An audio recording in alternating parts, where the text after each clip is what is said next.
नमस्कार सर। नमस्कार। सर क्या नाम है आपका? संतराम सिरसवार, सर कहाँ से आए हैं आप?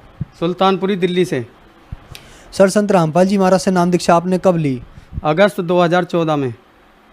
सर संत रामपाल जी महाराज से नाम दीक्षा लेने से पहले आप क्या भक्ति साधनाएं करते थे? पहले जो आम साधना होती हैं सब विष्णु जी और शंकर भगवान की करते थे, और जो भी व्रत वगैरह शिवरात्रि वगैरह ये सब करते थे, और माता रानी के व्रत रहा करते थे हम नवरात्रों में। और धन धन सतगुरु वालों से, राम रहीम जी से नाम उपदेश लिया हुआ था हमने, और वो साधना हमने 6 महीने तक की थी बस। उसके बाद हमें वहाँ कुछ मन की संतुष्टि नहीं हुई और ना हमें कोई लाभ मिला, और इसलिए वो साधना हमने छोड़ दी थी।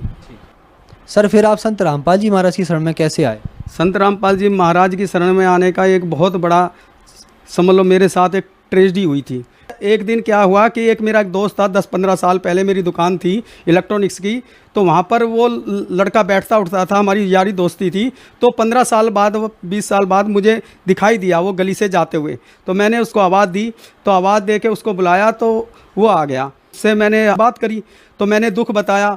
मैंने कहा भाई देख भाई, मैं थोड़ा परेशान हूँ, और मुझे जो है ना ये जो देवता लोग हैं परेशान कर रहे हैं, कभी किसी की तबीयत खराब हो जाती है, कभी कुछ, तो मैं परेशान हूँ। मुझे नहीं पता था कि ये तंत्र विद्या, क्योंकि वो पहले सिलाई का काम करता था। तो उसने मुझसे 5 रुपए के बतासे मंगाए और एक गिलास में पानी मंगाया।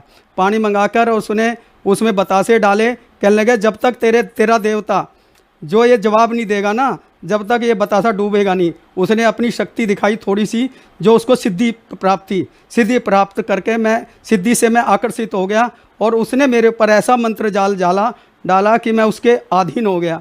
और अधीन होने के बाद जैसा वो कहता गया और मैं करता गया, और उसने कहा कि तुम्हारे घर में बहुत सारा धन गड़ा हुआ है, और वो धन निकालने के लिए कुछ तुम्हें पूजा करनी पड़ेगी। उसने धन तो कुछ नहीं निकाला, लेकिन मेरे से जो है ना कभी 10,000, 20,000, कभी बकरा भेंट देना, कभी कुछ देना देवी देवताओं के, तो मैं उसको पैसे है ना दे दिया करता था कि अब की बार हो जाएगा। तो इस तरह से करते करते मेरे घर वाले भी खूब मना करते थे, तुम किसके चक्कर में पड़ रहे हो। लेकिन मेरी बुद्धि इतनी ख़राब होगी, रात को 12 बजे भी वो कह दें कि वहाँ शमशान घाट जाना है या कहीं भी जाना है, तो मुझे वो बुलवा लेता था। और मेरे को इतनी परेशानी हो गई कि मेरा दिमाग पूरा घूमने लग गया, मेरा काम धंधा भी चौपट हो गए सारे, और मेरे कम से कम 7.5 लाख रुपए के आसपास मेरा लॉस हो गया। उसने सारे पैसे ठग लिए मुझसे, मेरे पर कर्जा हो गया, और मैंने कभी किसी से 2 पैसे आज तक नहीं लिए थे। लेकिन उसकी तंत्र विद्या के कारण मुझे कर्जा भी लेना पड़ा, अपना सोना तक गिरवी है ना रखना पड़ा, और उसके साथ मैं इतना परेशान हुआ। और फिर जाके क्या हुआ कि मुझे 2012 में संत रामपाल जी महाराज की एक पुस्तक मिली थी, भक्ति सौदागर को संदेश। पुस्तक मैंने पढ़ी, मैंने कहा ये तो देवी देवताओं को ऐसा बता रहे हैं, नास्तिक बना देंगे। तो मैंने वो 2-3 पेज पढ़ के ही वो पुस्तक रख दी थी। मेरे को जो है ना, जब ये परेशानी आई 2013 के अंदर, काम धंधा मेरा छूट गया था, और काम धंधा छूटने के कारण और मेरे पास पैसे के लिए मोहताज हो गया था। तो पैसा भी नहीं, और ऊपर से टेंशन इतनी, किसी का लेना देना हो गया, और घर में परेशानी हो गई खर्चे के लिए भी। तो मेरा को सारा दिन टेंशन बनी रहती। जो जब परेशानी में होता है तो भगवान की तरफ चलता है। तो टीवी चैनल पे कई सारे संतों के सत्संग आया करते थे, तो सत्संग में देखा करता था, किसी की भागवत आ रही है, किसी का कुछ। तो मुझे संत रामपाल जी महाराज की जो पुस्तक जो मिली थी, उससे थोड़ी प्रेरणा मिली कि क्यों ना इनका भी सत्संग देखा जाए। एक दिन जो है साधना चैनल लगा, और साधना चैनल पे मैंने संत रामपाल जी महाराज जी का सत्संग देखा, और मैंने कंटिन्यूअस देखा, और उनके इंटरव्यू सुने। इंटरव्यू सुन के मुझे प्रेरणा हुई। संत रामपाल जी महाराज के आश्रम बरवाला आश्रम में फ़ोन करा, और फ़ोन करने के बाद मैंने पूछा जी मुझे बरवाला आश्रम आ रहा है, नाम दान लेना कैसे आना पड़ेगा। तो संत रामपाल जी महाराज के अनुयायियों ने, भक्तों ने वहाँ से फ़ोन करा, तो संत रामपाल जी महाराज के आश्रम में मैं पहुँच गया। संत रामपाल जी महाराज से नाम उपदेश लिया। सर आपके बताए अनुसार आप बहुत ज़्यादा दुखी थे, तो क्या संत रामपाल जी महाराज से नाम दीक्षा लेने के बाद आपकी परेशानियां दूर हुई, और क्या कोई लाभ भी मिले आपको संत रामपाल जी महाराज से नाम दीक्षा लेने के बाद? हाँ जी, मुझे जो है संत रामपाल जी महाराज से नाम लेने के बाद, जब गुरुजी के पास जब उनके दर्शनार्थ गए, तो उन्होंने गुरुजी से प्रार्थना मनी मन करी, हे मालिक तुम ही बचा सकते हो इस तांत्रिक से, और जो ये मेरा घर वगैरह सब कुछ है ना बिकवा देगा और कहीं का नहीं छोड़ेगा।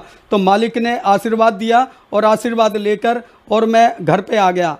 और घर पे आके जैसे गुरुजी ने, संत रामपाल जी महाराज ने भक्ति बताई थी, उस भक्ति अनुसार करने लगा। और उस तांत्रिक को मैंने कह दिया कि आज के बाद तेरे को मैं 1 रुपया तक नहीं दूंगा। मुझे संत रामपाल जी महाराज परमात्मा मिल चुके हैं, क्योंकि यही मेरे सृजनहार हैं। और उसके बाद जैसे ही नाम लेने के बाद मैंने भक्ति चालू करी, धीरे धीरे मेरी वो समस्या ठीक हो गई। 6 महीने के अंदर ही संत रामपाल जी महाराज की दया से मेरे पास नई इको गाड़ी भी आ गई और मेरा काम धंधा भी चालू हो गया, जो कि मेरा काम धंधा कई साल से बंद पड़ा था। और जो 7.5 लाख रुपए कर्जा मेरे पास हुआ था, वो सब कर्जा परमात्मा ने वो सब चुकवा दिया और काम धंधा जो भी था वो चल पड़ा। ये सर, संत रामपाल जी महाराज से नाम दीक्षा लेने के बाद आपको बहुत सारे लाभ मिले। तो जो दर्शक आज आपको देख रहे हैं और वो भी किसी न किसी बीमारी से ग्रस्त हैं, जैसे आपने बताया कि पहले आपने संत रामपाल जी महाराज से नाम दीक्षा नहीं ले रखी थी, आपने संत रामपाल जी महाराज के शिष्यों का इंटरव्यू सुना, आज आप खुद इंटरव्यू के लिए खड़े हुए हैं। तो आप जो दर्शक आपको देख रहे हैं, हम उनके लिए क्या संदेश देना चाहेंगे?